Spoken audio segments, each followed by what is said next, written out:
Denny Hamlin just sent shockwaves through NASCAR, and this time it had nothing to do with a wreck, a bad pit call, or late race chaos. Instead, Hamlin took aim at something far bigger, the system behind the sport itself. He pulled back the curtain on how NASCAR really operates and who actually benefits from it. What he revealed doesn't just raise eyebrows, it challenges the very foundation of the sport.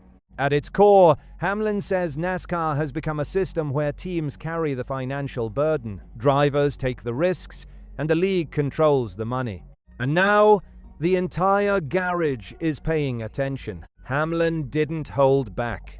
As both a veteran driver and co-owner of 23XI Racing, alongside Michael Jordan, he's in a unique position. He sees the sport from both sides, and he finally said what many in the garage only whisper behind closed doors.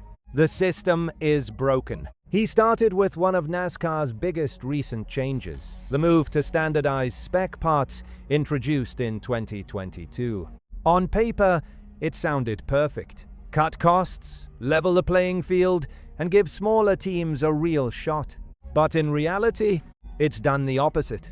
Cars have become nearly identical. Same feel, same limitations, same outcomes.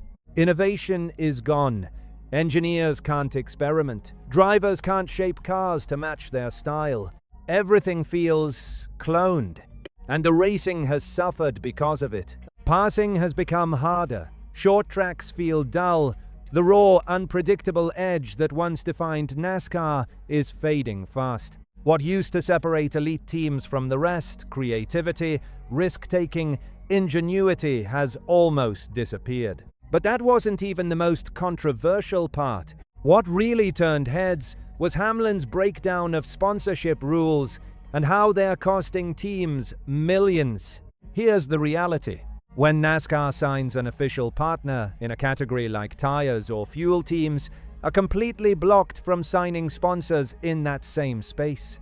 That means no competing deals, no extra income, no flexibility.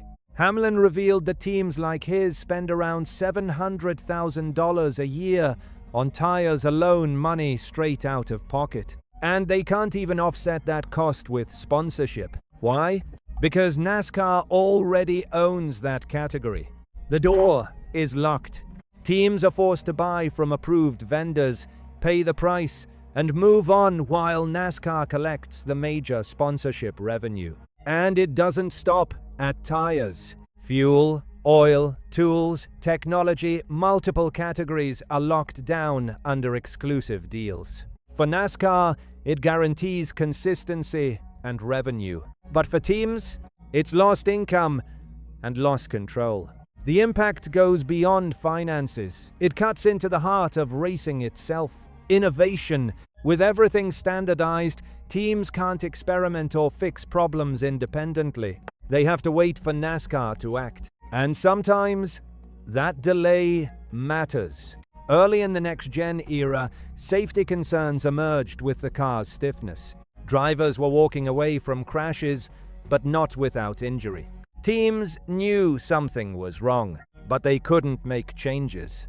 They had to wait. And in racing, waiting can come at a cost. Then there's the tire situation. One supplier, one compound, no strategy.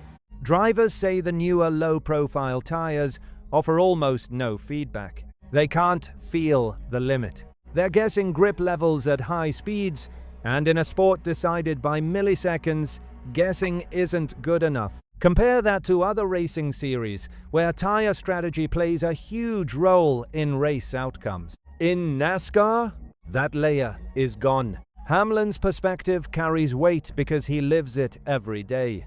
As a driver and team owner, he understands both the competition and the business side. And what he sees is a system where teams aren't just fighting to win, they're fighting to survive. NASCAR controls the cars, the parts, the suppliers, and the biggest revenue streams. TV money goes to the league. Major sponsorship deals go to the league. Teams spend millions, but see only a fraction of that return. Then there's the charter system. Teams have paid huge sums for charters that guarantee entry into races. But those charters don't offer true ownership. They can be changed, devalued, or even taken away by NASCAR. So teams take the financial risk, while NASCAR keeps the control. Behind the scenes, frustration is building. Some owners call it financial handcuffs. Others are starting to question whether the system crosses legal lines, especially when it comes to control over suppliers and sponsorship restrictions. Because in most professional sports, teams have far more freedom. NASCAR's model is different, and that difference is starting to raise serious questions. The effects are showing. Races feel more predictable. Cars behave the same. Drivers have less freedom. Fans have noticed. Attendance isn't what it used to be. Ratings have dipped.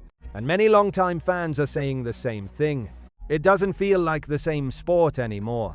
Even manufacturers are starting to feel uneasy. Brands like Chevrolet, Ford, and Toyota invest heavily in NASCAR for performance and identity. But if every car looks and performs the same, what's the point? If fans can't tell the difference, how long before manufacturers start questioning their involvement? And if they leave, that's not just a problem, that's a crisis.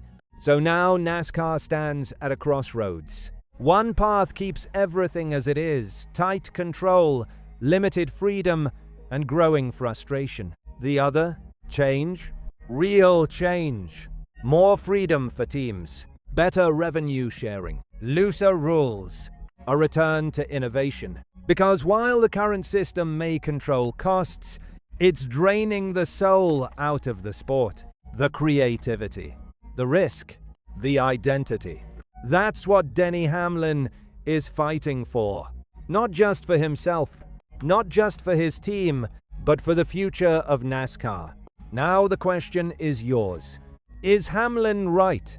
Should teams have the freedom to chase their own sponsors? Has the spec parts era gone too far, or does it just need fixing? Because one thing is clear, this debate is far from over.